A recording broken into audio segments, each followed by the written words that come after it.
আরে কতদিন পর দেখতেছি আমার দেশের গ্রাম। সাদিয়া মতিন হায় আল্লাহ কেমন আছিস? كيف اللوك يا عمي ابي من الرياب بده وقت طويل جسمك زايد মতিনের বাপ মতিন এসব কি বলতেছে কিছুই তো বুঝতেছি না। আমিও তো কিছু বুঝতে পারতেছি না। অমতিন তুই এগুলি কি কইতেছিস বা? انا عاتا كلام العربية আরে আমি আরবিতে কেন কথা বলতেছি, আমি তো ভুলেই গেছিলাম। আমার কাছে মনে হইতেছে আমি সৌদি রিয়াদে দাঁড়ায় আছি, আসলে তো আমি বাংলাদেশে আমার গ্রামের বাড়িতে আমার আব্বা আম্মার সামনে দাঁড়ায় আছি। শোনো, আমি এতক্ষণ আরবিতে তোমাদেরকে জিজ্ঞেস করতেছিলাম তোমরা কেমন আছো, অনেকদিন পরে তোমাদেরকে দেখে খুব ভালো লাগতেছে, শরীর স্বাস্থ্য ভালো? আমরা ভালো আছি রে বাপ, তুই কেমন আছিস? আলহামদুলিল্লাহ আনা বিখাইর, মানে আমিও ভালো আছি। বউ তুমি কোনো কথা বলতেছো না কেন? আর তোমার জন্য যে সৌদি থেকে আমি ক্রিম লোশন শ্যাম্পু সাবান পাঠাইলাম, এইসব কিছু মাখো নাই, দেখতে এরকম কালা লাগতেছে কেন? আমি যেমন আছিলাম তেমনই আছি। সৌদি আরবে গিয়া আরবের সুন্দর সুন্দর ফসা ফসা মাইয়া দেখে এখন আমারে কালা কালা লাগতাছে। লিখো আতেস্তামি তো মজা করলাম। তোমারে আরাবিয়ান মহিলাদের থেকেও বেশি সুন্দর লাগতেছে। থাক আর চাপা মারন লাগবো না, আসেন ঘরে আসেন। বন্ধু, ঘরে যাওয়ার আগে আমগরে একটু বকশিস দিয়ে যা। এই যে তোর বন্ধুরা এই যে কষ্ট করে এই যে কার্টুন ব্যাগ সবকিছু মাথা ঘুরা নিয়ে আইলো, একটু সাফানি লেগে কিছু টাকা দে। মুকাফা মানে ঠিকই কইছস, আমার কাছে তো বাংলা টাকা নাই।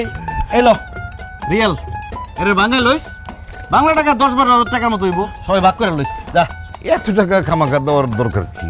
তুই 500 করে 3,000 টাকা দিয়া দে। আব্বি মানে আব্বা, আমার কাছে এই 10-12 টাকা কোনো টাকাই না। সৌদির বাদশাহ মোহাম্মদ বিন সালমানের কোম্পানিতে আমি চাকরি করছি, 5 বছরে 2 হাতে রিয়াল কামাইছি, সেখান থেকে 5-10 হাজার টাকা গ্রামের বেকার পোলাপানকে দিয়ে দিলে সমস্যা কোথায়? আমার কিচ্ছু কমবো না। সাদিক, আরে কি কষ্ট না কস, তুই কি আমার নাম ভুলে গেছস? আমার নাম তো সাদিক না, কামাল। আমার নাম তো আমাল। হাই হাই, তুই কি আমার নামও ভুলে গেছস? তুই না আমার নাম। আরে আমি তো তখন নাম কই নাই, আমি কইছি সাদিক মানে বন্ধু। ও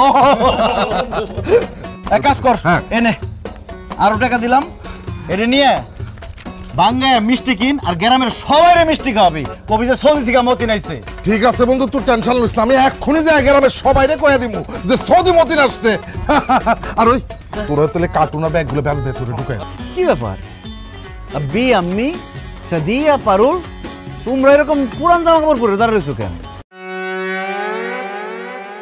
ভাইজান তুমি এগুলো কি কইতাছো? বাড়িতে পুরান জামা কাপড় পরবো না তো কি করবো? যতদিন আমি বাড়িতে আছি ততদিন তোরা পুরান জামা কাপড় গায়ে দিতে পারবি না। আরে আমি সৌদির বাদশাহ মোহাম্মদ বিন সালমানের কোম্পানিতে চাকরি করছি, আমার আশেপাশে সবাই সবসময় নতুন জামা কাপড় পরে থাকতো। এখন তোমরা সবাই যদি আমার আশেপাশে পুরান জামা কাপড় পরে থাকো, তোমাদের তো বোন আব্বা আম্মা বউ মনে হইব না, মনে হইব খাদিম খাদ্দামা। খাদিম খাদ্দামা এটার মানে কি ভাইজান? আরে কাজের লোক ওই বাড়ির কাজ টাজ করে, বুঝবি না। আব্বা তুমি এখনো দাঁড়ায় আছো কেন?